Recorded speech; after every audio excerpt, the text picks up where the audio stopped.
বিসমিল্লাহির রহমানির রহিম। প্রিয় দেশবাসী, আসসালামু আলাইকুম। সর্বপ্রথম আমি ধন্যবাদ ও অভিনন্দন জানাচ্ছি নবগঠিত অন্তর্বর্তীকালীন সরকারকে জাতির এই দুঃসময়ে জাতির পাশে দাঁড়ানোর জন্য। আমি ডাক্তার কাজী দেলোয়ার হোসাইন নবগঠিত সরকারের কাছে বাংলাদেশের 18 কোটি মানুষের প্রাণের দাবিগুলো উপস্থাপন করছি।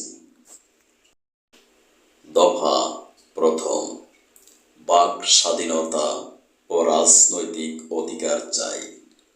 দফা দ্বিতীয়, দ্রব্যমূল্য ঊর্ধ্বগতি নিয়ন্ত্রণে রাখুন।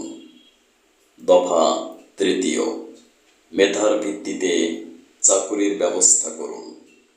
দফা চতুর্থ, ন্যায় বিচার প্রতিষ্ঠা করুন।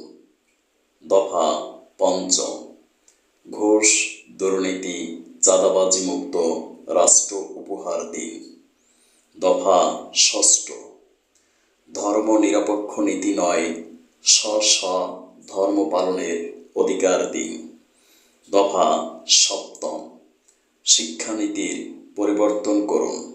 দফা অষ্টম, মানবাধিকার প্রতিষ্ঠা করুন।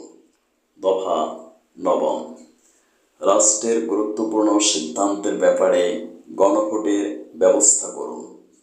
দফা দশম, ক্ষমতা কেন্দ্রীভূত না করে রেখে জনগণের কাছে বিকেন্দ্রীকরণ করুন।